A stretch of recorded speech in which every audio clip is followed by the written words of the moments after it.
needed to go through the unlearning process of who I was before to really step into who I am now and let that be okay, regardless of who's watching. And that sounds really great. And that's like a little mic drop moment, but it is not a mic drop experience. There's no timeline. It is days, it is years, it is months. Hello and welcome to Founded with Soul, the podcast that sits down with corporate dropouts turned soul-led entrepreneurs that are building businesses that actually feel good. We're redefining success in every episode. I'm your host, Alana Kane, and today I'm sitting down with Stephanie Riel, who is an intuitive mentor, 3-time business builder, investor, and wellness guide. With more than 15 years as a founder and brand builder and a brief chapter in corporate America, her journey through burnout led her back to herself. Today, she guides others through somatic healing, nervous system work, and soul-led strategy to create aligned, embodied lives and businesses. Rooted in somatics, yoga, sound, and movement, Stephanie bridges strategy and energetics to support a lasting transformation. Stephanie, thank you so much for being here. I just vibed so much with your bios. I cannot wait to talk more about your journey. I'm so excited to be here and I already have goosebumps. So I trust we're exactly where we are meant to be right now. Yeah, for sure. It's funny too, because I had this idea for the podcast in 2022 when I actually met our mutual friend. And so I'm like, it's kind of a full circle moment that you're one of my first guests and like kind of circled back to that, light bulb moment, I guess. That 2022 is significant for me too, which we'll talk about today, I'm sure. I know. I feel like we have so many synchronicities. And I love that you're coming on because I know this is like corporate focus and corporate hasn't been your entire career, but I think this is such an important journey for other entrepreneurs and people that are wanting to build something for themselves, that just because you're putting your heart and soul into something, it's not going to solve all your problems. You can still end up in the burnout and the unfulfillment if you're doing things out of alignment and you're not like trusting your soul. So I'm really excited to take people through this and give them some actionable insights if they're on the same kind of route. Let's get started. Take yourself back to 18-year-old Stephanie. Like, did you have a dream life and vision? Was entrepreneurship part of it? Give me a little bit of how you were feeling coming out of high school. 18-year-old Stephanie was a very different Stephanie. I have so much love and compassion for her. I did always want to be an entrepreneur. I had the privilege of growing up in a family where my dad was an entrepreneur, and I loved going to work with him and being in his world. He did real estate, and from a little age, there's stories that I've been told of me at like 1.5 and 2 years old, going on listing appointments with him and walking the rooms to get the square footage. And I remember I always wanted to use my feet to calculate the square footage of the rooms, and we never were allowed to. And I didn't understand why until I was older. But obviously, like, baby feet, kid feet aren't the same as adult feet for squaring off a floor plan by eyesight, And, but I think that experience and some of those early memories, and I still have a connection to real estate now, but some of those early memories really, really crystallized for me that, I wasn't necessarily meant to work in a traditional working model. I always wanted to work for myself. My mom has jokingly said over the years that I've always said I wanted to be the boss, even since I was little. I think it's because I'm an Aries sun, so I'm fine being in charge and a leader and going first. And I often was a leader throughout high school, leading to 18-year-old Stephanie. But the other aspect of 18-year-old Stephanie, I actually was applying to colleges that had music programs and musical theater programs because I did musical theater in high school. I was actually very good at it. Won awards, traveled, competed, and got into one of the best non-conservatory programs in the country. So at 18, I had already known that was my route, but I wanted to do all the things. I wanted to do music and business, and I loved creativity and storytelling. And so I did know I wanted to be an entrepreneur, but I had no idea what my business was going to be or what the path was going to look like. 18-year-old me had no idea we would be sitting here today having this conversation. Podcasting wasn't even a thing when I was 18. There was still a radio then, So very, very cool to have that moment to think about me at 18. Well, it's funny now because you're doing all of those things, right? In just such a different way that you probably imagined. You're doing the sound healing and you're doing Substack and, it's like all of those things, how we have to get back to our inner child, killing it.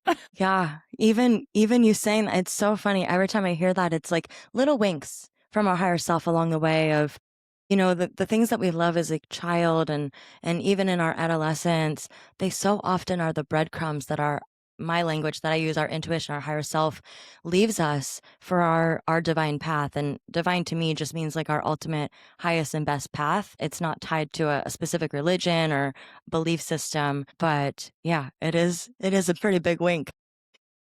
I love it.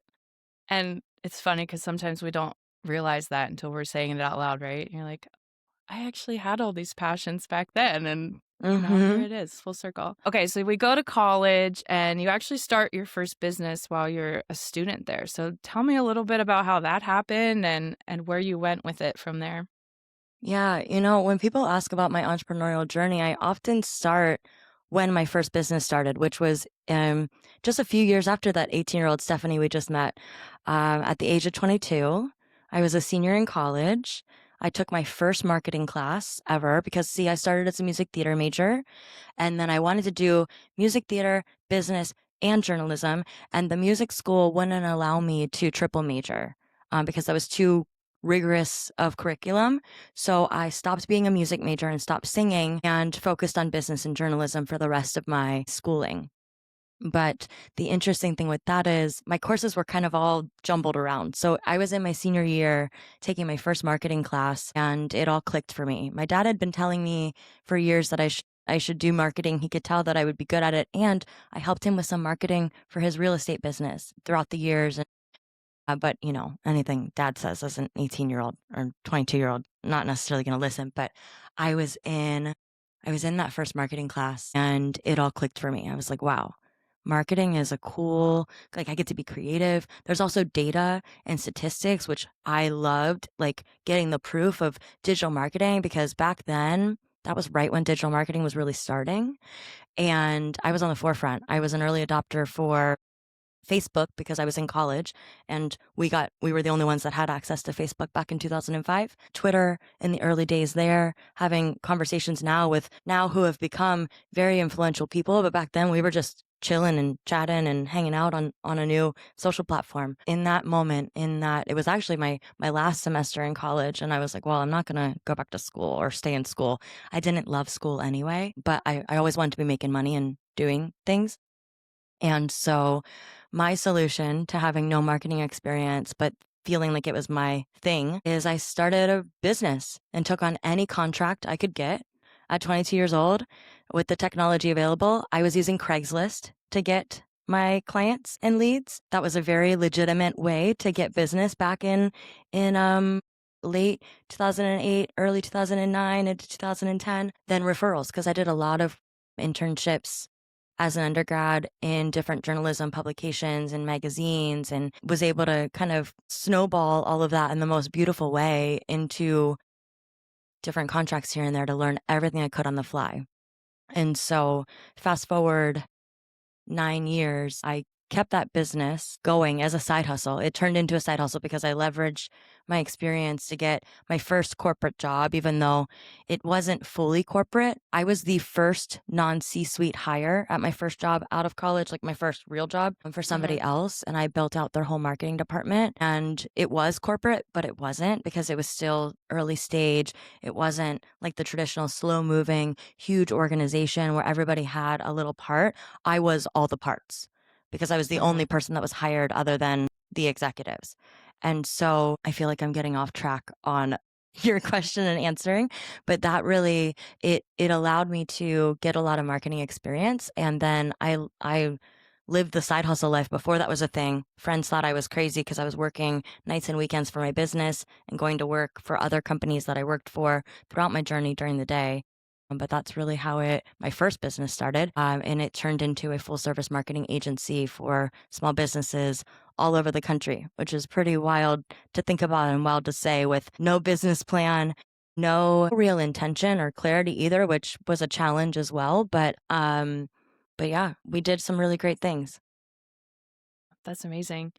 And so you get out of college. I'm already seeing a little bit of like working all the time showing up of like maybe we didn't have a work life balance going on. So you take a W 2 job and then you're doing this on the side. Give me a little bit of like what your 20s was like then working.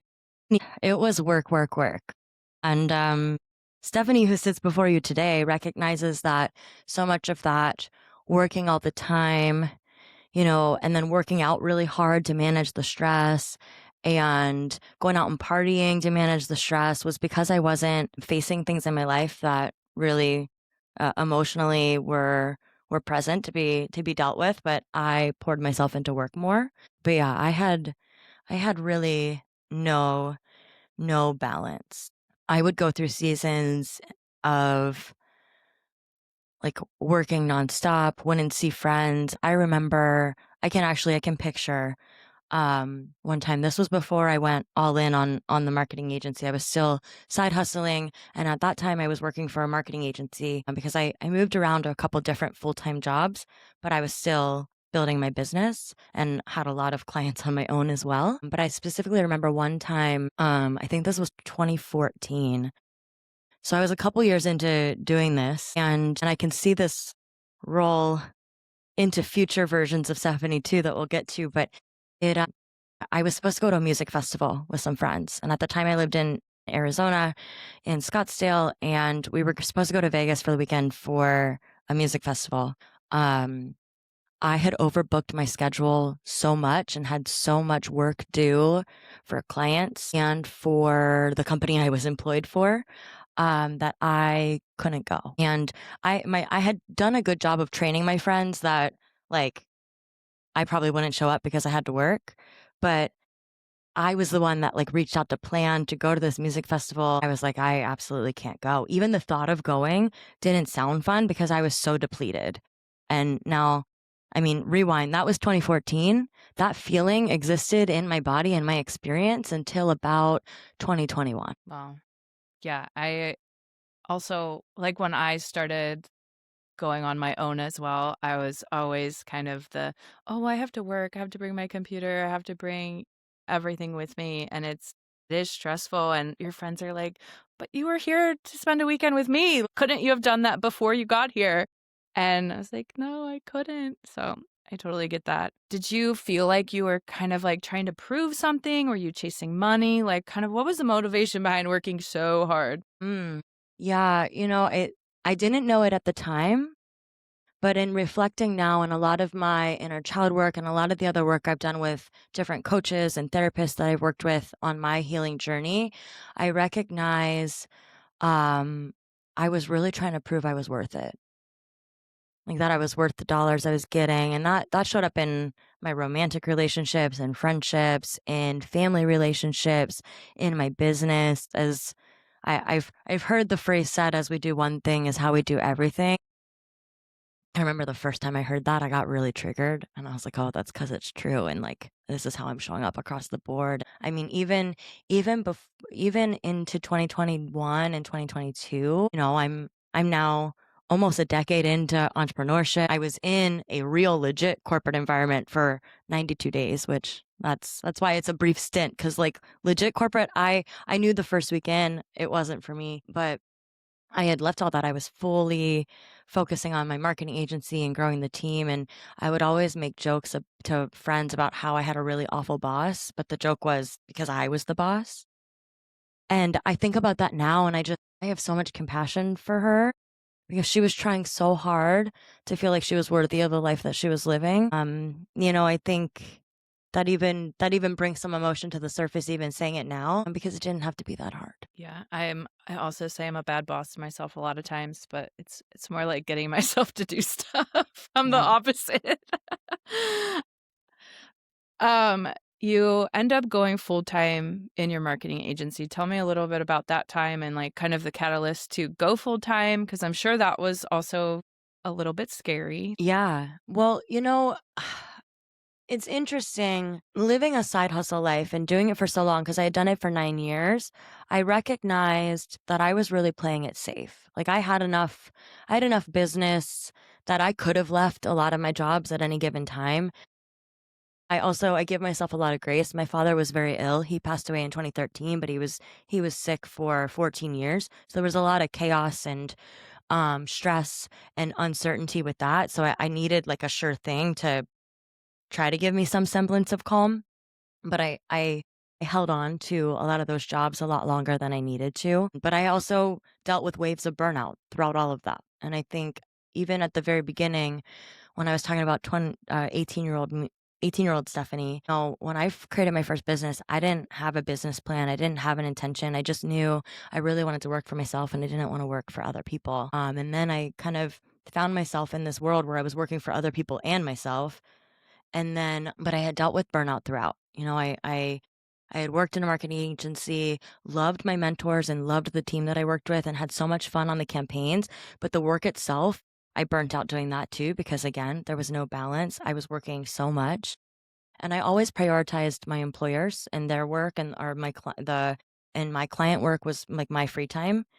But that I felt was respectful to my W-2 to honor that first. And through that process, I met and faced burnout a lot of times, but I didn't know what it was.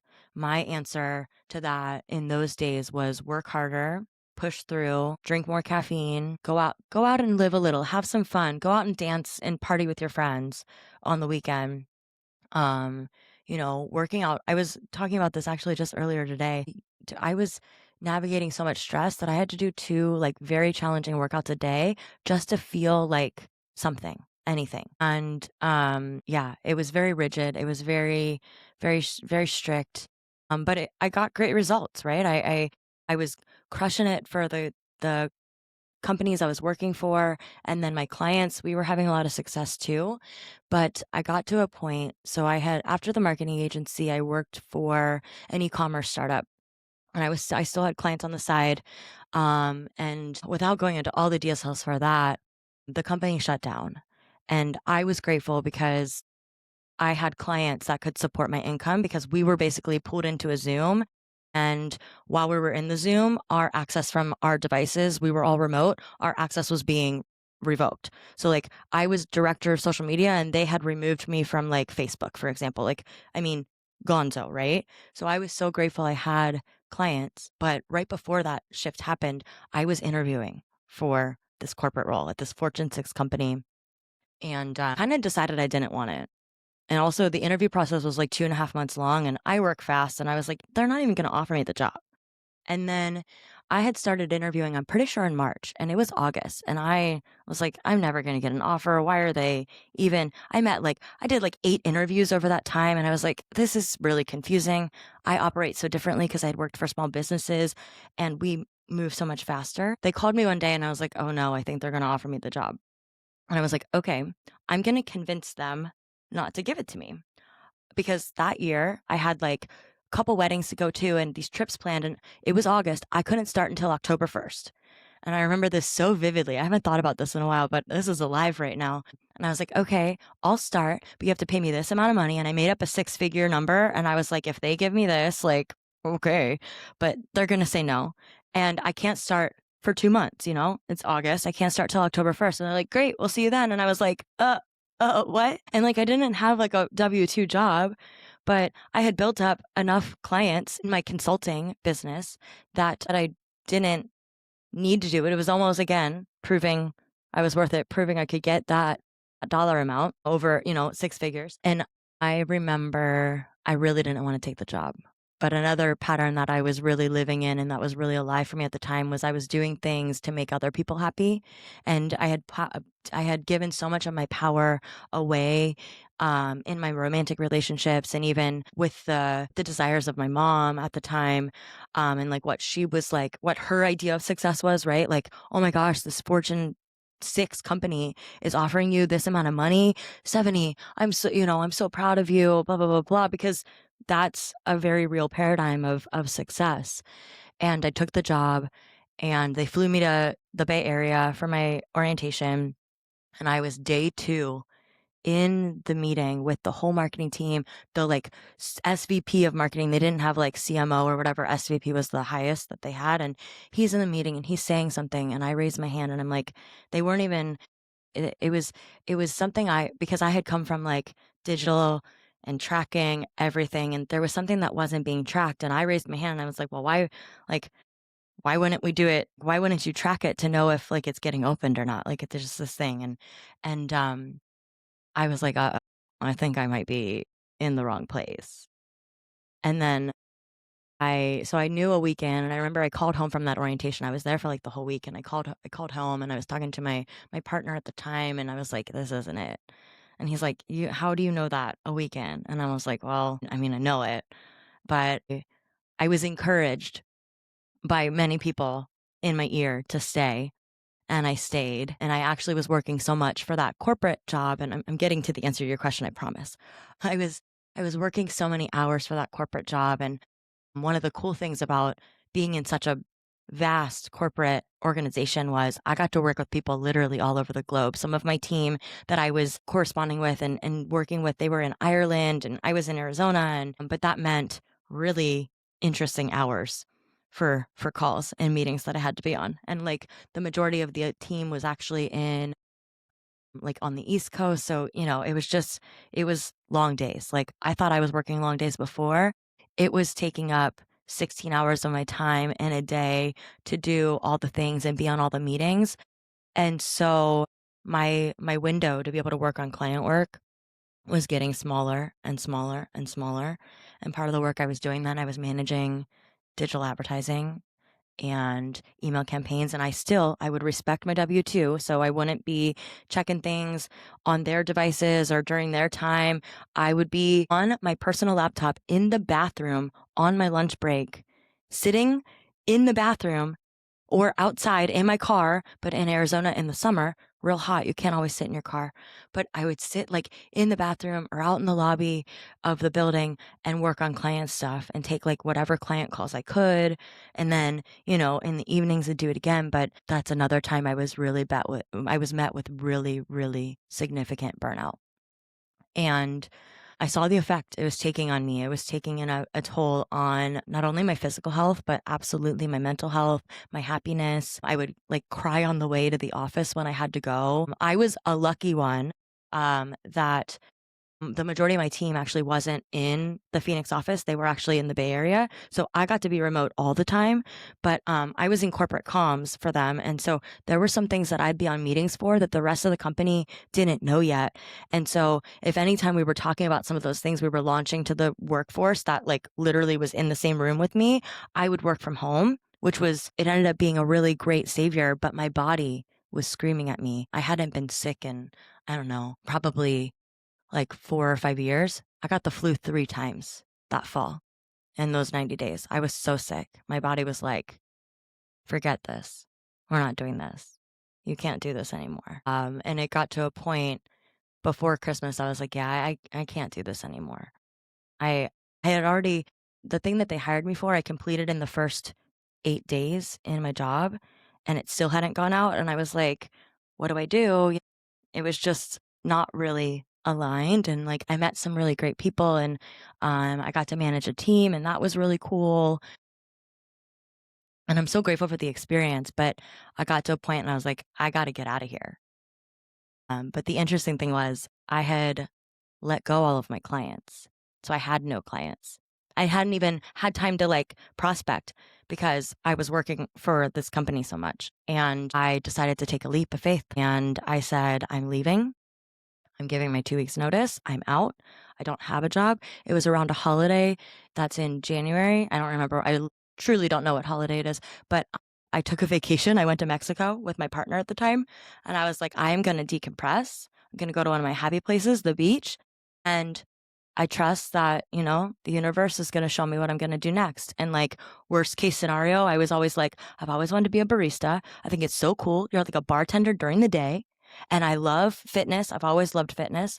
And I was like, it'd be cool to be a group fitness instructor. Little did I know where my journey would take me. But I'm like, yeah, I'll be a barista. I'll figure it out. If like worst case scenario, nothing else is working, I'll be slinging coffee and now matcha. But yeah, I had no clients, nothing. I mean, the great thing was though, those 9 years that I was living the side hustle life, I never touched the money that I made from my business. So I had significant resources to do advertising if I wanted to. I never did, but build a website, invest in a logo that I had never had before, get business cards. Oh my gosh, I felt so legit when I had my first business cards, right? But I had a lot of financial resources that were just the business's money because I never touched it. Yeah, that's a Yeah. saving grace. And I Yeah. think so many people that, I mean, almost everyone I know has a side hustle right now. So I think so many people can relate to the story of like, hating your life, but then also having this and then going on your lunch break to have to check up on clients. Like I've done that before as well. And I had a similar burnout where I had to think of like, what would I rather do? And like, I walk dogs on the side now. It's been like the best Hell side yeah. hustle ever. I get That's paid to like so cuddle with much the joy. Oh dog. my gosh, that's I'm amazing. like, and I don't have to use my brain. I'm like, it's amazing. Yeah. It's like, Yeah. it was mutually beneficial. So I get it Absolutely. of just like, oh, I can be a barista, like no stress. I don't have to like answer to anyone. Like I get it. I think a lot of people dream of that today, actually. Yeah. Well, because I think the alternative was you stay. I could see the toll it was taking on my physical health and my body. I mean, my body was screaming at me, "Hey girl, like this is not the environment for you. You've gotten sick." I'm making like, I'm allowing dis-ease into the body so that you can know like, "Excuse me here, we have some concerns of you being here." But yeah, what was the alternate? I stayed and I was miserable and I knew it wasn't for me. I mean, I knew day 2 that it wasn't for me. And it's, honoring that intuitive nudge, honoring what feels right. And I had the great luxury of having a lot of savings built up because I didn't have to touch the business money because I was making another salary. And I think that's something that side hustle life is so common now.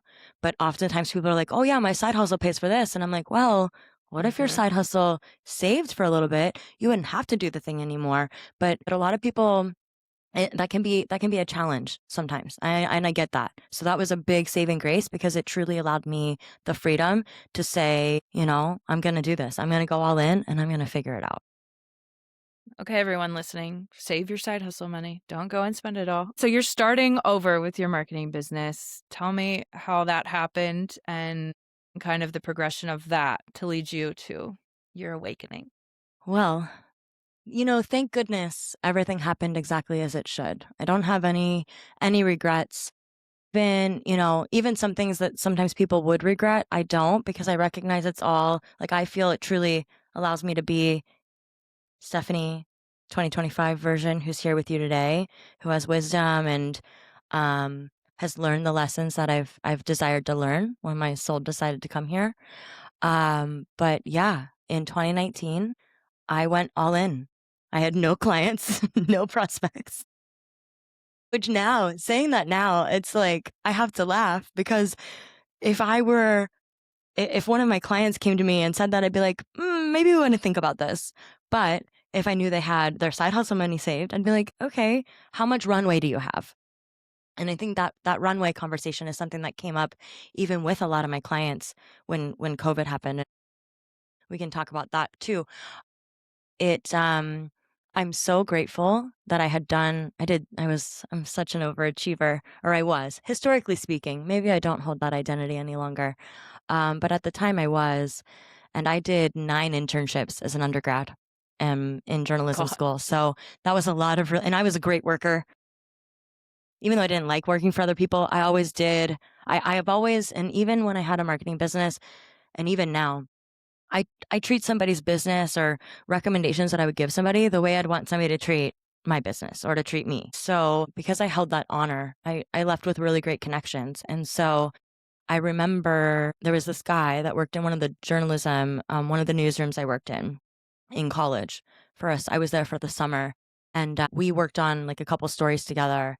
And he randomly, I don't even remember if there was any context to this. I really don't think there was. He reached out to me and said, hey, do you do marketing work on the side? Because I have this friend who needs somebody and I thought of you. And I'm like, yeah, actually I do. And I'm thinking in my head, this could be my first client. Whoa. And then another friend of a friend that I met I don't even remember how I met her, but she had somebody in her world who also needed social media support. And so it was just like all these ideas and all these possibilities just kept on popping off. And I just was saying yes to anything and everything. And so, yeah, I went from leaving corporate, and that was January 2019. And then by March, I had like 4 or 5 clients. And in the start, it was just me. And then I was in a couple of like masterminds and networking programs, and had known some people back in my social media days and Twitter. Shout out.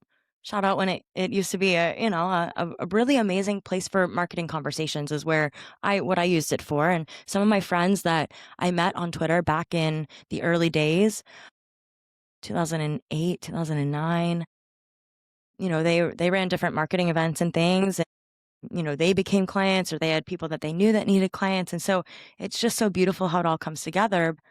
Yeah, by the end of 2019, I had, like probably 8 or 9 clients that I was running, and basically their director of marketing, but then also like either doing all the creative myself or finding people to do it, and was growing a lot and getting to a point where I needed to bring on support because I can do a lot of things, but I needed some help. And yeah, it really was interesting because some of the clients that came on at the end of 2019, we helped them not only shift and pivot the word of 2020 in 2020, but also grow and expand their businesses, which is something that I'm always so thrilled about that we were able to do. And the we there is me and a couple contractors. It started out as contractors. But I think I even though and I'll fast forward, I'll give a very Cliff Notes version. That grew into, by the peak of the agency, I had a team of 10 all over the country and clients all over the country. We had about 40 clients at any given time, like at one time. But the challenge was I named the business after myself, and it was my identity. And the clients got very used to me being involved in everything. And so then towards the end of what was Real Deal Marketing, RIP, I had found myself in a situation where I was the personal contact and managing about 37 projects at once. It's Wow. launching in 2021. That was when I had burnout again because I was just going, right? I was managing a team. I was the creative director for dozens of campaigns at any given time, including growing my own brands, and really was hitting a point where I was really unwell. And again, my body was telling me. I actually, I live with this lesson every day because I was working so much. I was at a computer, at the keyboard, quite literally 16, 18-hour days, no exaggeration. And was working so much that I injured my ulnar nerve, which is the nerve that's in your elbow. And I still have issues with that nerve today. I couldn't, I'm left-handed. It's my left arm that the issue is in. And I wasn't able to write, or I couldn't write on a keyboard for more than a few minutes. And so at the time then, it wasn't slow down. It was, how do I biohack my way into working more? Okay, I won't work at my desk. I'll sit on the couch. I'll take little breaks. I took a 10-minute break. Okay, arm, work with me.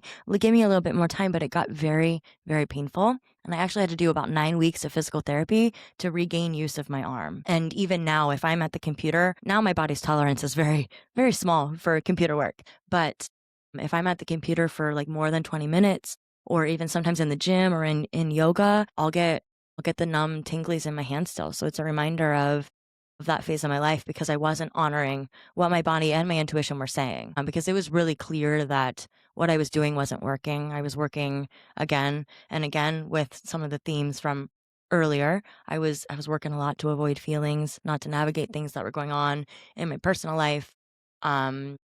And, but I also recognized that needed to happen so that I could get to a point where I recognized I really needed to make a change, and I wanted to make a change because that's the key to transformation. Somebody has to be willing to be fed up with their own BS to really want to make a change. And I had to go through 2021 to make that change because at the time I was managing 37 business clients. I also was launching a new business for myself. And I launched 6 things in 5 weeks for my birthday, which was, in retrospect, was the Like, maybe one of the worst ideas I've ever had. I created 2 courses in that time as well, and I did all the video editing myself, which was a whole lesson in and of itself because the team I hired wasn't aligned. But I was attracting a lot of things that weren't aligned to show me. I know now to show me what the lesson I needed to learn, and maybe ways I wasn't valuing myself, or I wasn't attracting ideal partnerships, and even some not so great client relationships too. But so that was when I really had to get really clear. I mean, I had to change the way I worked. I could no longer work 17 hours straight, which, yeah, why would anybody want to do that? I mean, even there are sprint seasons, and yes, but I'm a big proponent now of, like, even in a sprint season, we're taking little breaks. You're getting outside, you're getting fresh air, you're stepping on grass or touching a tree, seeing the sunlight. Um, I know, something to signal to your body that you're okay, like, and to give you a little shift from all the blue light exposure too. But yeah, that was the that was the big wake up call because I was unwell and really facing burnout in every area of my life. Everything was exhausting. I had no capacity.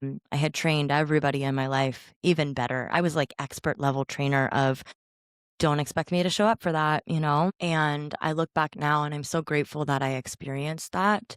And also it was really hard. Some of the hardest lessons are just those gifts that you look back on that, Mm, wrecked your soul at the time, but then you're like, "Oh my god, I'm so happy that happened to me," even though it was, like, the worst time of my life, yeah, and then it just, you know, catapults you into a new direction. it sure does. Tell me, like, what was kind of those first steps of, like, waking up and realizing, like, "I need to take control of my life again?" Yeah. The very first step. So I've always been really curious about psychology. If Arizona State University at the time would have allowed me to quadruple major, I would have. So I could have also studied psychology, but that I asked, that was not allowed. But I've always been fascinated by the brain and the body. We haven't even talked about this, but I believe we are all intuitive and we are all connected to intelligence that doesn't even make sense sometimes in our logical mind, but feels true and often is true.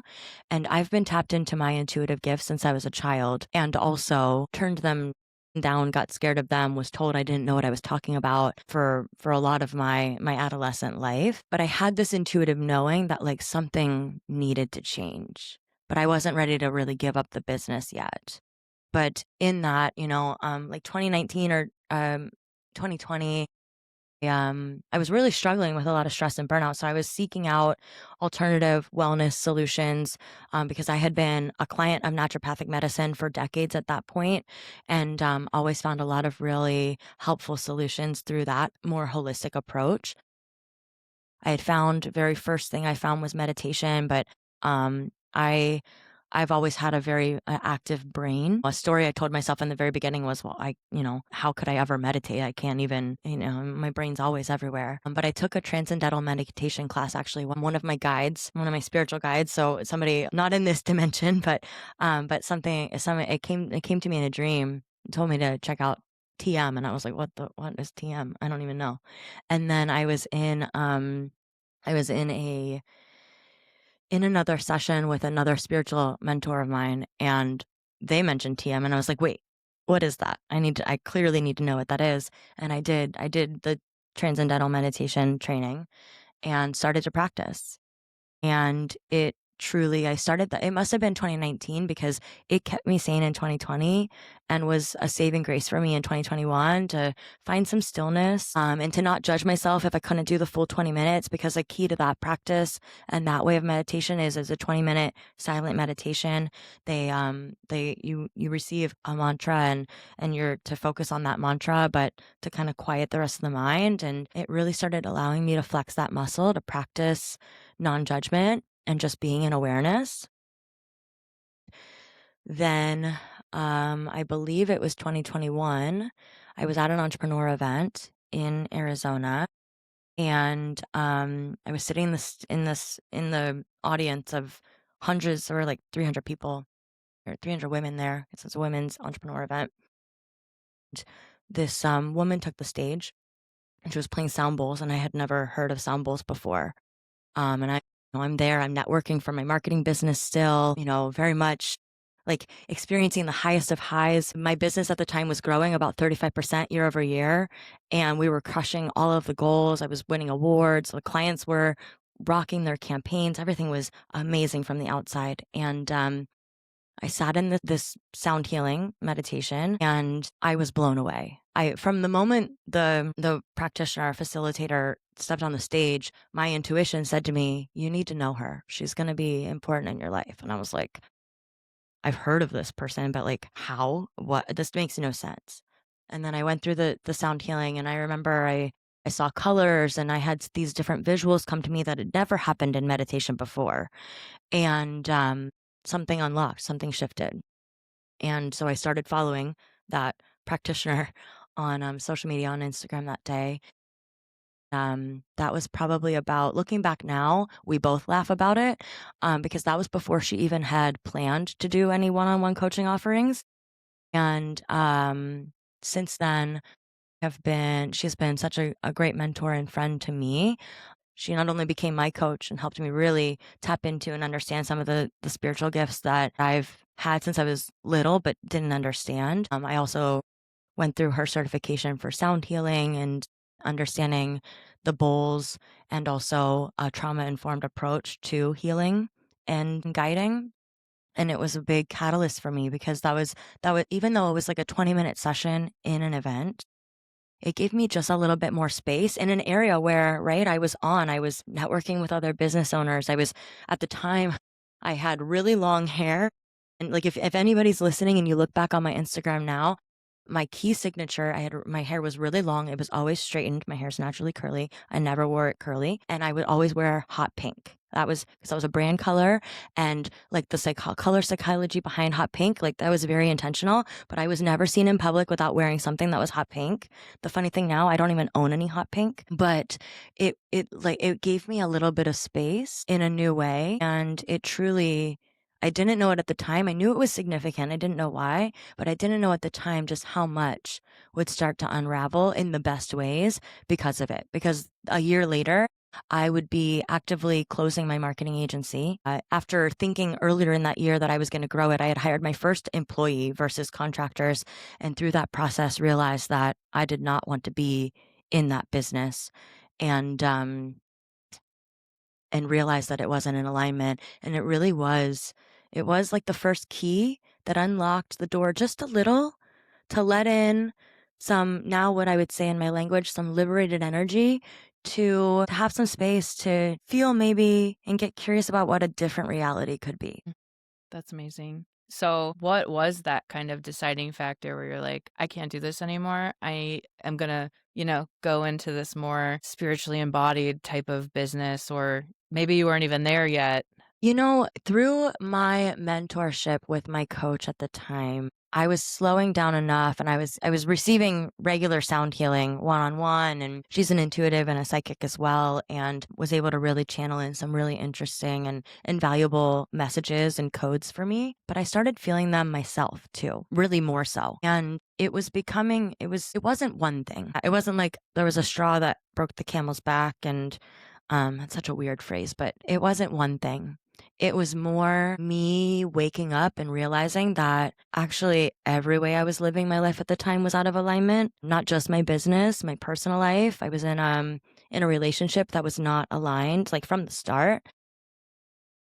And I had started to really bring some awareness around how how I was really trying to prove I was worth it.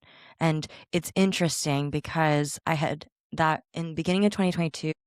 I had an amazing ops manager. She's a rock star through and through.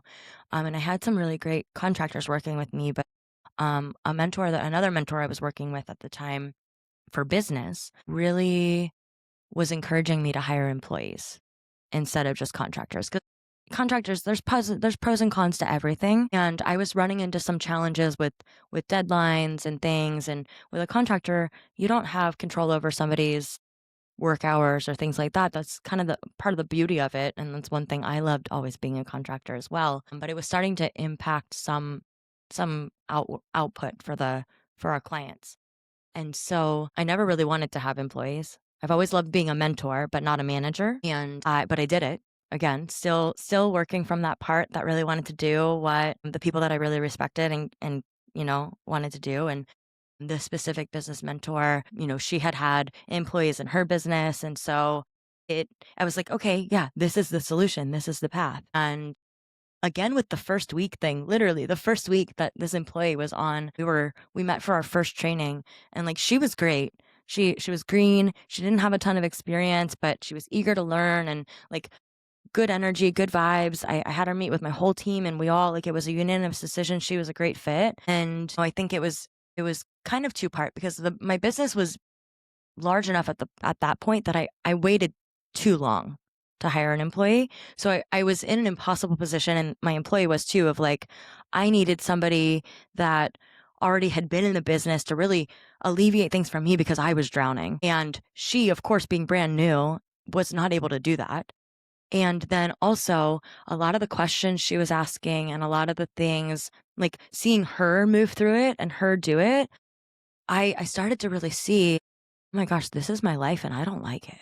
Like, I don't want to be doing this, but I needed to have that reflected from somebody outside of me because I was just going through the motions and I was really good at it. I was succeeding. We were growing and expanding as a team and making a major impact for our clients. And that's always what mattered the most for me. And I loved that a lot of my team members, because they were primarily contractors to begin with, had an entrepreneurial spirit. So I was getting to mentor them, and that was really fulfilling. But yeah, it was when I started to see it through the mirror of my employee that I realized that it wasn't working. And then quite abruptly, because, throughout I'm getting dream clients and I'm like, oh, the universe is saying like I'm supposed to do this. This is evidence. This is a sign. I'm still on the right path. But I didn't trust it. It didn't feel like that in my body. I was constantly questioning it, constantly wondering what was missing, what was wrong in my business, in my relationship, in my personal life. And I just remember I I was really sitting with this, and I didn't even want to think about, because I was the business. That was my identity. I didn't know who I was without the business, and I had started to think about what my life could look like if I didn't have the business. Because also a lot of the intuitive gifts that I've given, like I channel now and I do a lot of things now that I was starting to get access to then, but when I was busy doing the marketing work, I couldn't always tap into it. And I was like, I want to be able to tap into that. I don't want to be in this other energy. And so it was that layer. And then we had signed a contract, and that contract was basically paying for my employee. And something shifted. This is wild to think about this. I actually don't remember what business it was, but they didn't renew. They were going through some changes on their end. They needed to lean up their budget and they didn't renew. And I no longer had money to pay for my employee, like long term, because that was her client, right? And so if there's not that client, there's really not that use for her, and there's also not the same budget, and I didn't have like other work for her, and I was like, oh gosh, what do I do now? Because it was like that client, and there were two other projects that were in the pipeline that were supposed to come online in that time, and that made sense to have the employee and to be able to really grow her skills. And it all was like screeching halt. Like I'm almost hearing in my ear the screeching halt of like coming to a fierce stop, and like the rubber to the road, like eek. And that was like an oh my gosh moment. Like, what do I do? And I immediately felt so responsible for my employee, and like, oh my gosh, she's counting on this. Like, what do I do? Even though there's no guarantees, and it's not necessarily that. But I also felt relief in the same moment. And I remember I started then thinking, is this like, am I supposed to be ending this? Because I was also at a point I didn't really want to chase new business. I had stopped even pursuing sales. People were coming to me wanting us to work with them, and I would be like, it's not aligned. It's not aligned. And I'm like, wait, it wasn't. But my soul was saying, I don't want to be putting energy into this anymore. It was crushing me. I also was having a lot of physical symptoms in the body as well. And So it was that, and then I used to have breast implants, and the reason that is even coming up in a business conversation is because I was very unwell. I had all these 30 different mysterious symptoms going on. Nobody could figure out what it was, but I started intuitively before I even got the implants. I knew they were going to be an issue for me, but then, our brain gets involved and is like, "Oh, but wait, maybe it's this, or maybe I just need to work out more, or I'm under a lot of stress with my business." But so it was the shift in like my desire to even sell, this challenge and change with the business itself that like wasn't bringing in the same revenue. And then I decided to have my breast implants removed because I was like, I feel like this is really what I need. But I didn't know how I was going to feel after because I felt awful beforehand. And I planned with my team to take 2 weeks off, and I've never, that's the only time I've ever taken a vacation in my business ever. Mm-hmm. But I planned. I had everything, everything was in line. Nobody, it was great. But in that 2 weeks, I didn't want to go back to working again. I was like, that's the first time I ever felt that way, but it's the first time I gave myself true space because every other time, like you, I brought my laptop on every vacation. Even when I worked for other people's businesses, I had my laptop. One of my doctor's offices, one of my naturopaths, this memory dropped in. I would literally go to get my blood draw or like an IV, and I would have my laptop with me, and they would be like laughing because here this girl comes with her laptop that's already connected to the Wi-Fi because she's got to work while she's here. And I remember the first time I went in after I like didn't want to be doing that anymore, and I didn't have my laptop, and the one nurse was like, "Are you okay? Where's your laptop?" And I was like, "Oh, good feedback." But it was all of those things and other things as well because it was all showing me that it wasn't really the thing for me. It was a beautiful channel for a lot of lessons, a lot of great success for clients that I'm always so grateful for. We had a lot of fun in a lot of ways too, but it was at my own expense a lot of the time. And it really wasn't until I was forced to slow down and truly slow down because I took time off, and then I felt great like a couple days after surgery, and I still didn't go back. I was like, I'm not responding to clients until after my out of office responder is back, and I had never done that before, but that truly gave me the space to see that it wasn't it, and I needed to make a change. Mm-hmm. Yeah, I can totally relate to that. And the universe has a funny way of forcing us into the decisions that we keep pushing Yeah. off. Yeah. Mentor calls it a spiritual 2x4. If we don't listen to the little whispers, then we get whap slammed with it. And that was a spiritual 2x4 moment for me, for sure, of being forced to rest, being forced to reevaluate. And really, once I did, then I started seeing everything I wasn't seeing, everything that wasn't working. And it was so beautiful, but also really challenging because I had built my identity. I had built my life around that whole existence. Yeah, so it seems like there's a lot of unlearning and deconditioning that you had to start Yes. doing. So tell me a little bit Oh, yeah. about the journey then after you're like, I can't do this anymore. Yeah. At first, there was a lot of grief, a lot of grief. And I think that's an emotion that I know growing up, I wasn't given tools of how to process really any emotion, but definitely not grief. But I remember I cried for days after I decided I was going to close the business. And how ironic, how funny. I laugh at this now. In the moment, I just think of myself, and I send so much compassion to that version of me. Because the week I decided I was closing the business, I also got named one of Phoenix's top entrepreneurs, and like with like the CEO of PetSmart. And I was like, what? A You're previous like, version of me. little do they I'm like, know what's I'm like, about to little did they know happen. this business isn't gonna exist in a year, but okay. I received it though. I was like, thank you. I will take my award. Thank you.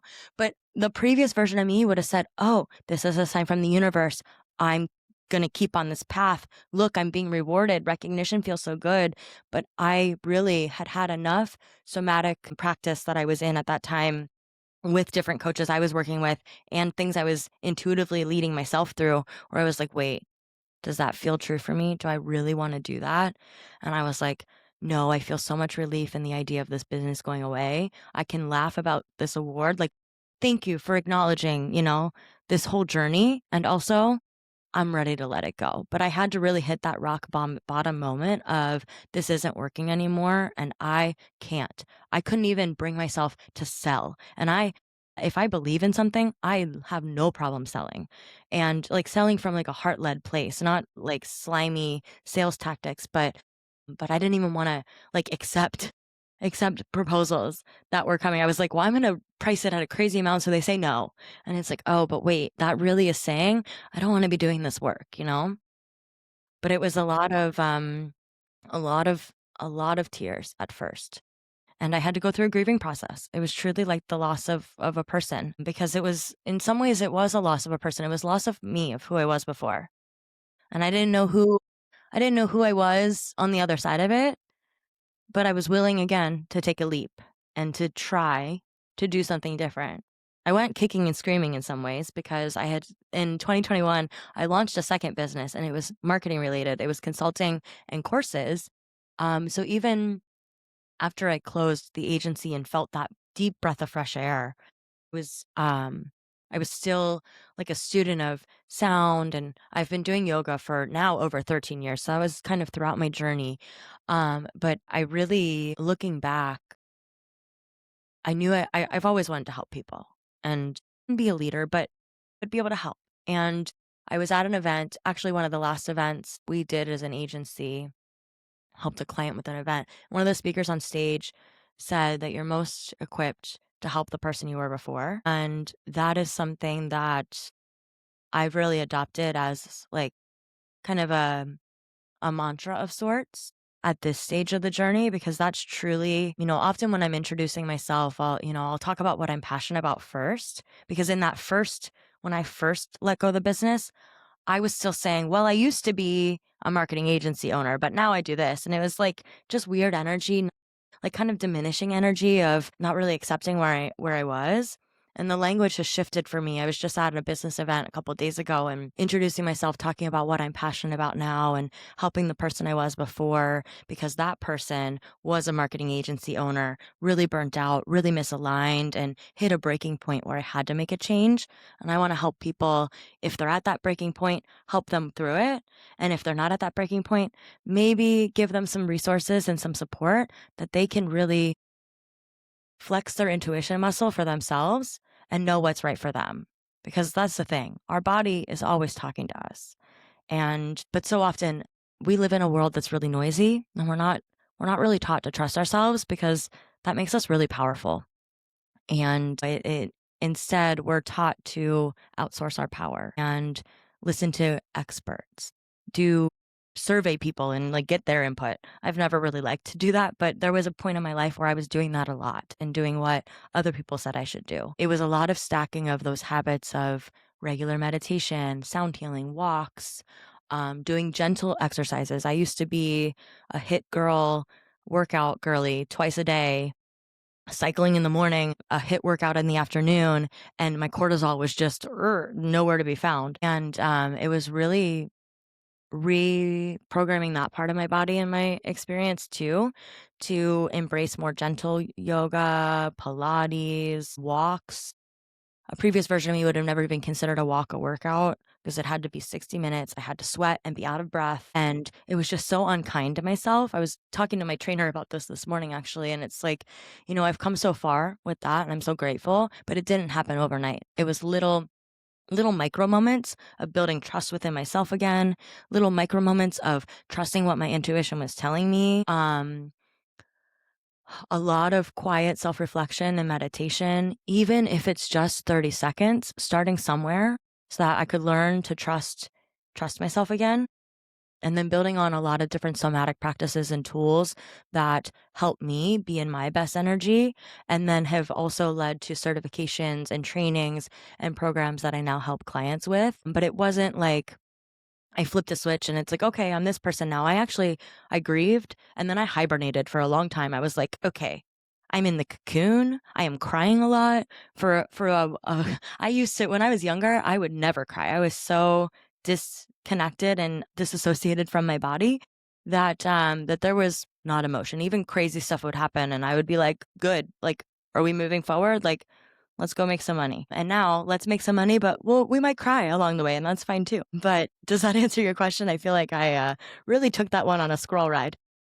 No, I think it's so relatable, and you remind me of my best friend a lot. She was always overachieving and, like, going so hard at workouts, and I'm always, like, the type B, chill, relax friend, and, like, I had severe anxiety at 25, which is what catapulted my whole journey, and, like, when I found yin yoga, it was, like, Mm, jackpot because that was the first time my mind could actually stop for a minute, and I absolutely hated it the first couple times I went, and I was like, "This is the worst thing ever," but I noticed, like, an immediate return on investment in the class, and I was like, "Okay, this is what I need," and, that kinda started everything for me, so I think yeah, a lot of people get stuck in that go, go, go, and a lot of people would skip yin when I started teaching yeah. it. Oh, yeah.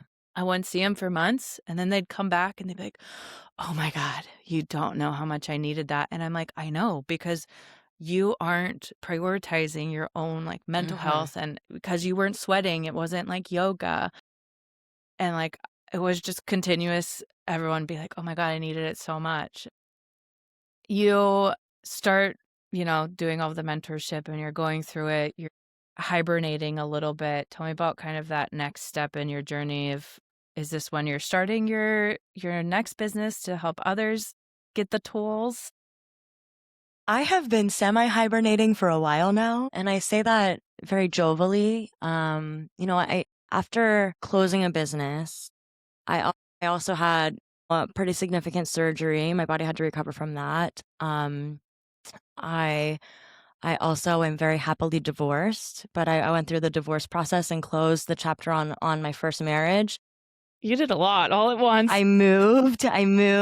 So there've been a lot of closing loops and a lot of completions, and I give that as an example because anytime the system, and I know you know this too, but it's a good reminder for all of us, anytime we're going through any kind of a shift or change, even a positive one, our nervous system and our body needs time to recalibrate. And it was a beautiful recognition process, like the slowing down of my explant surgery and a lot of other layers that were happening at that time that were all coming in really allowed me to open my eyes to see things that I had seen before, but I was in functional freeze a lot because I was so overwhelmed and I was so stressed out and I had no capacity to really do anything. And I was being gaslit a lot in my experience and by doctors, by people in my life. I mean, you name it. And I I really found I needed a lot of rest. When my nervous system finally started to feel safe, I needed a lot of rest. And rest was not something as a triple fire sign on my big three, typical A type, high energy gal, rest was not usual to me. Crying wasn't either, and I'm crying and I'm resting and I'm like, "What is happening?" And now I embrace rest, but the recalibration from that previous version of me to the cocoon season, like the butterfly, there's a lot of goo in the I've learned a lot about this process in the last couple of years, but there's a lot of goo that the caterpillar goes through to become the butterfly, and it kind of actually like disintegrates everything and then the butterfly emerges. And that was very much my experience. So the cocoon process was a little bit longer than I would have preferred. I actually started my third business in 2024 in January. That business is a Capricorn. It She's is grounded. she's very grounded, which is good because my other businesses were not. I actually ran the astrology and human design for all of my businesses. Side note, I highly recommend everybody do that if you have a business or a pet. I do it for everything now because it's very interesting how that shows up. But I started the business last year and I've been doing so. I got certified for sound healing in 2023, and I've been doing events, going into different people's masterminds and doing different speaking engagements and playing for private events and things. I've been doing that since then. So I've played quite a bit and served in that way. Then in 2024, I sold my home. I intuitively knew I wasn't going to be in Arizona anymore, but I didn't know where I was going. So I traveled for 6 months. And what a luxury that was, but it also was very ungrounding. So then my nervous system needed to recalibrate and ground in again. And so I was doing events and traveling some for events and things for different clients. But really recently, I really feel like I've really stepped into really being seen in this new way, really speaking from my heart. I've always been really great on camera. It's because I'm a Leo moon and Leo rising, and I love, give me a microphone, I will talk all day. Natural. As you can see from this podcast, I just chit chat the whole day. But I needed to go through the unlearning process of who I was before to really step into who I am now and let that be okay, regardless of who's watching. And that sounds really great. And that's like a little mic drop moment, but it is not a mic drop experience. There's no timeline. It is days, it is years, it is months. And so I think we even talked about that at the beginning a little bit of just kind of the process that we go through for who we're becoming.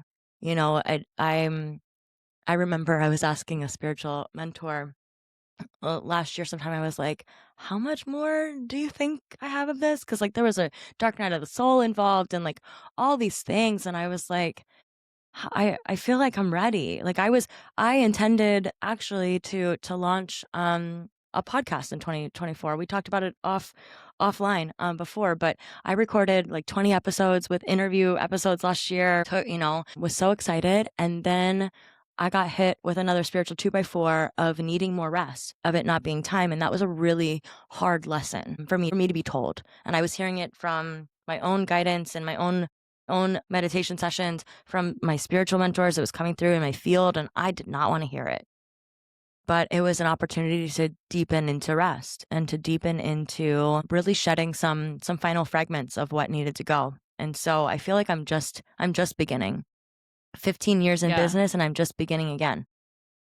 I love it. And I think that's so powerful and important to remind everyone that there's seasons, right? There's seasons of hustle and there's seasons where you just need to chill.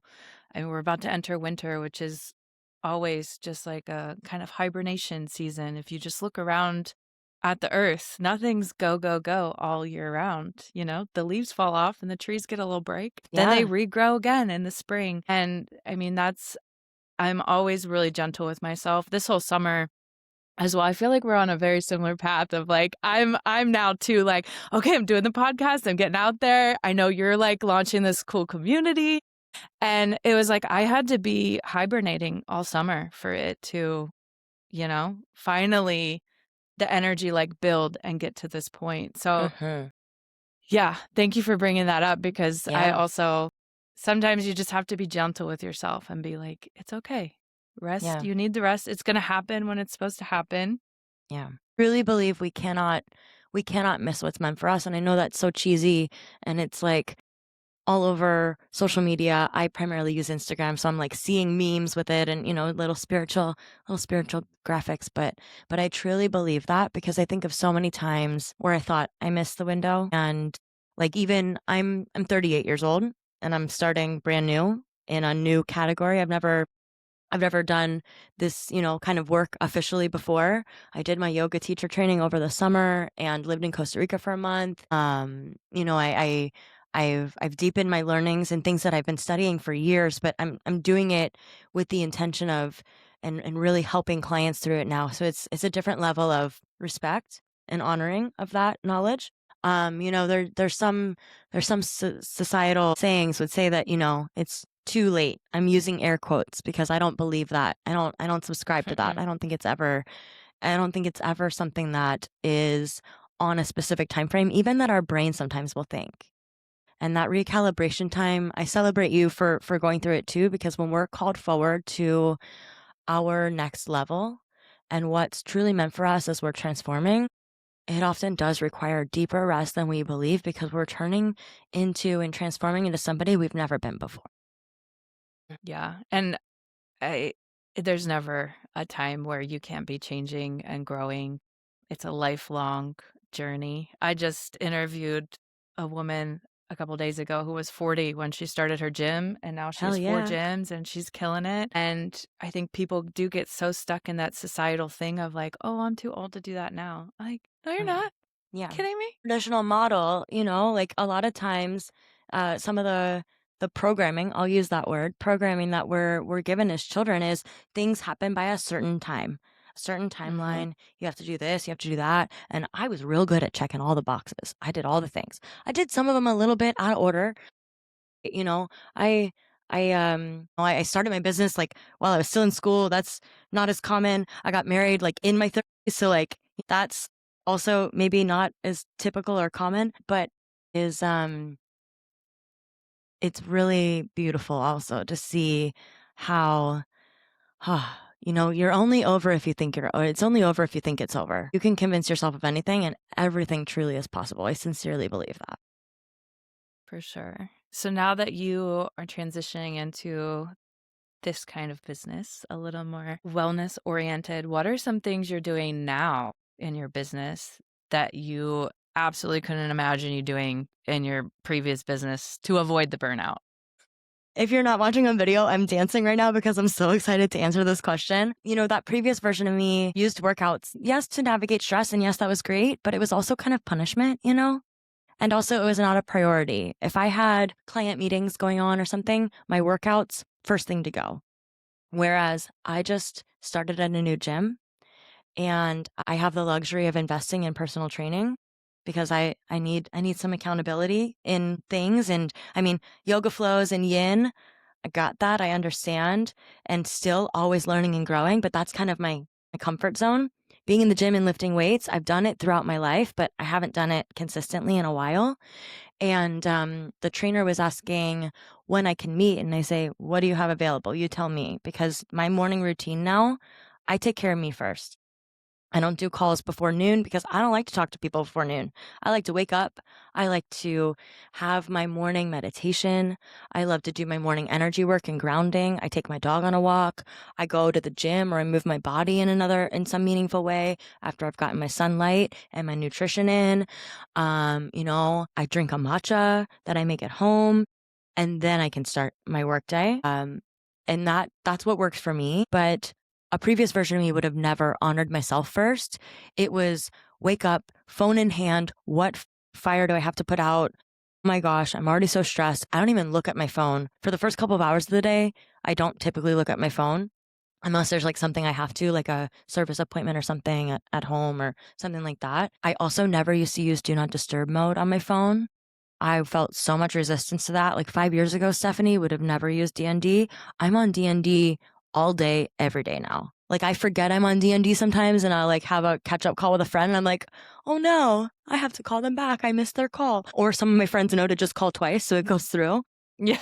But it's like, it's such a silly example, but it's such a strong example of honoring ourselves and what we need and taking care of ourselves first. I love a slow morning. It's like the most basic luxury.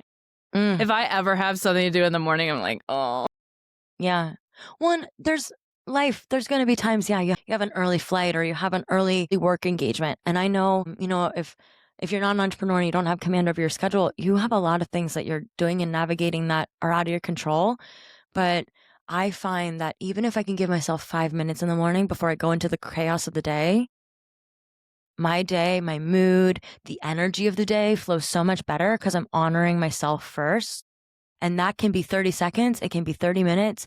It can be 3 hours. There's no set time, but it's just a little nod to your body and to your spirit that you got you. And that's one thing that's significantly different now that I would have never even considered before because I thought you had to work really hard and start at, whatever time you woke up immediately to get your work done. And I don't live my life that way anymore. I love that. I mean, what a 180, right? Mm-hmm. And since you're a marketing expert, I got to ask this question. What advice would you give someone else that's just starting out that may not have a business background and wants to, market authentically?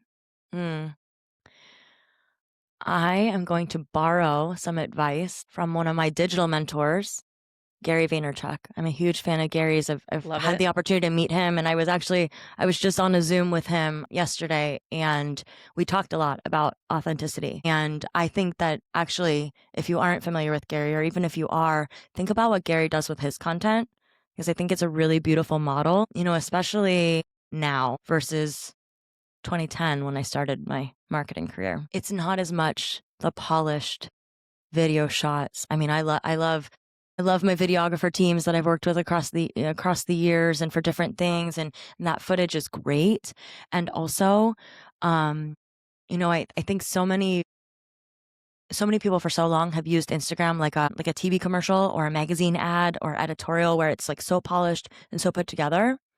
And I know there's also TikTok, which is a whole wild world that I know nothing about. Um, but authenticity, truly being yourself, sharing about what lights you up, and sharing often.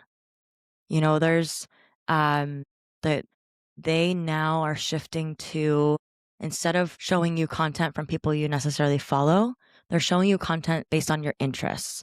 So, as a brand new person, if you've never even had any business experience, I'm guessing you're starting a business. Maybe you want freedom and autonomy in your schedule, and likely you're really interested in a topic or something that you love to do and you want to make money doing it.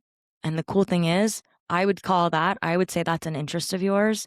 And you can capitalize on that interest by sharing just what you're doing, documenting about the journey to the interest, and meet people who are also interested in the same things and build a business, a community, friends, followers, all of the things that way, just by being yourself and sharing what you're really interested in. And I think the other thing is, and I've been embracing this definitely in the last couple of years, it's living an and life, A-N-D, instead of or. In addition to my marketing background, I've also been involved in real estate for decades, thanks to my dad, and have done some real estate investing myself. And I also do business investing. And for a long time in my life, I never talked about that.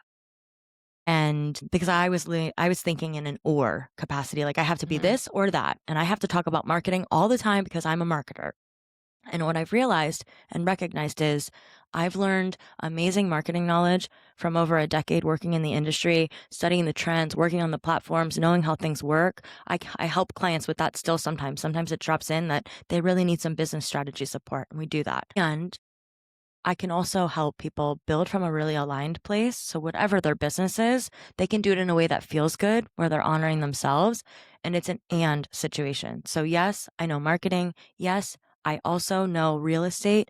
And I know somatics and the body, and I'm learning more and more. And I actively study a lot of those different areas still, and just watch different trends that are happening. So I think it's a big part of authenticity is being all of you. That sometimes brings up a visibility wound. I move through that as well of really being seen for all of who I am, especially for those of us who maybe were told at some point in our life that we were too much or we were not enough.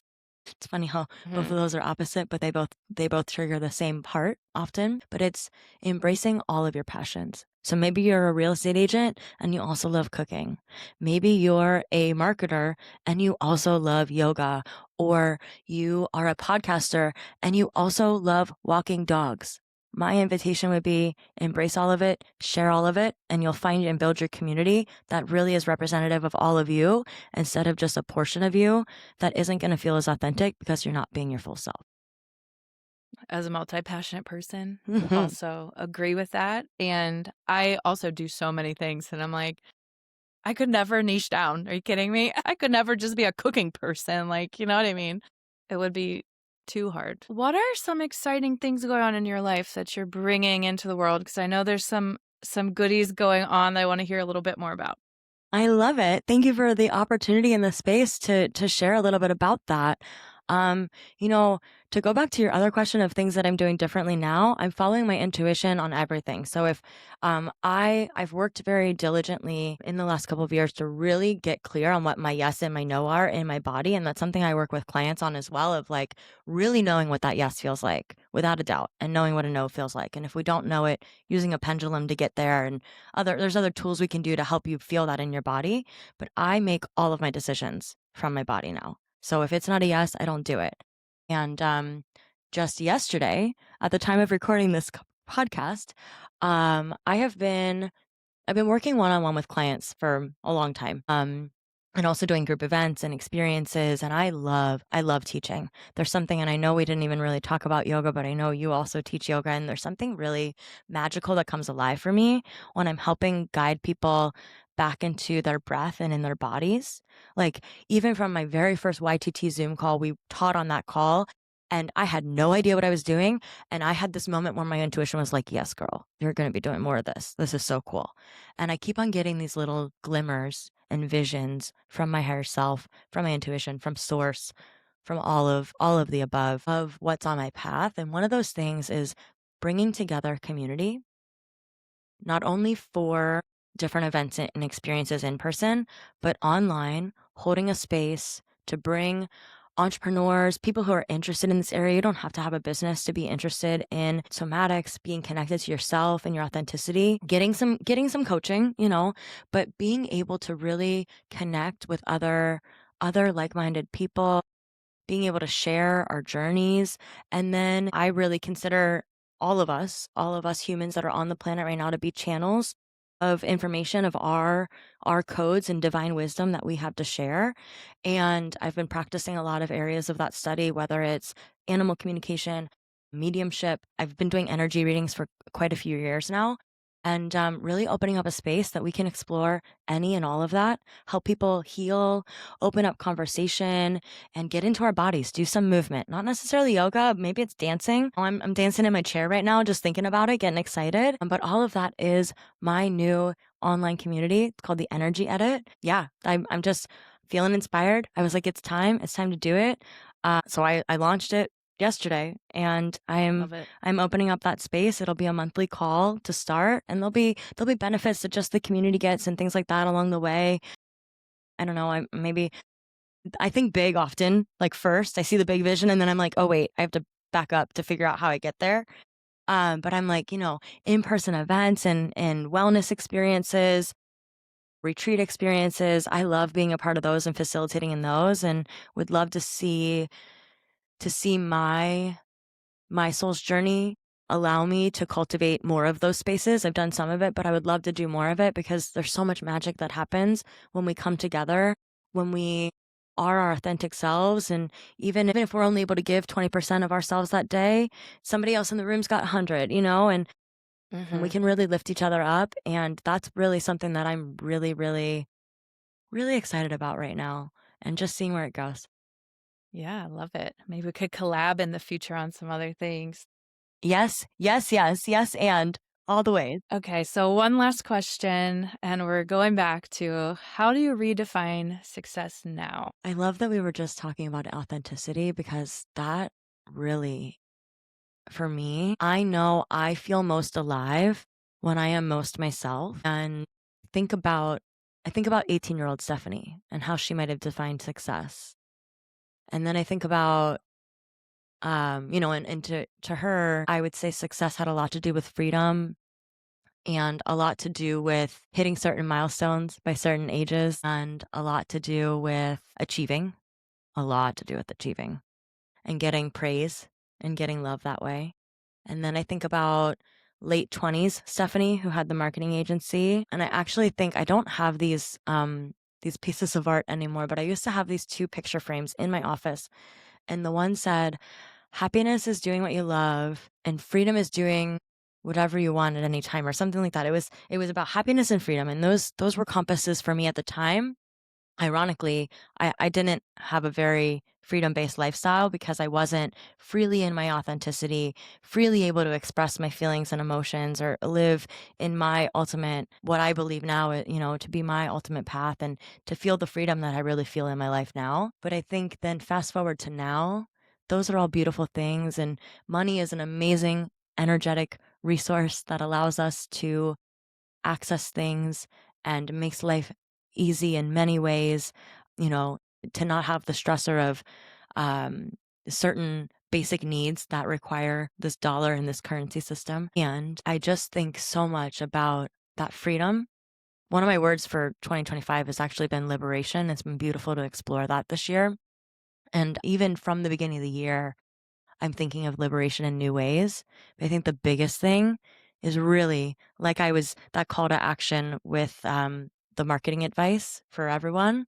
Very much a call to action for myself as well, and for anybody, not even marketing related, to be able to truly be all of me, no matter what room I'm in, no matter where I am. Every experience that I have navigated through has led me here. Having a lot of gratitude for that. but really that full embodiment of being my authentic self and just getting to be all of me. That's success. But so good. I know we could talk for like 4 more hours, I know and we could. hopefully we get to meet in person one day and Yep. just vibe, but I know you have to go. So I so appreciate, I'm so grateful that you're now in my circle through Yeah, a mutual friend. I I love know. that, she connected me with you, and I'm just so excited to see your journey unfold over the next couple months because I know you have a lot going on that is going to help a lot of people. So Thank you. be sure to check out the links below. I'm going to leave all of Stephanie's info. Definitely follow her on Instagram, and she does one-on-ones and all kinds of cool events. I travel all over for client events. I do Zoom and in-person work. And yeah, you can find all my info on all the links. Yeah, we're always, this digital world keeps us also connected wherever we are. So that's amazing. Yeah. If you're watching this on YouTube, be sure to leave us a comment. Let us know what you thought about the interview. If anything stuck out to you that was super impactful, I'd love to hear about it. And if you want to be on the podcast and share your story, there will be a link below that you can fill out a little form, and I'll reach out to you. And we'll see you on the next episode. Thank you so much for tuning in.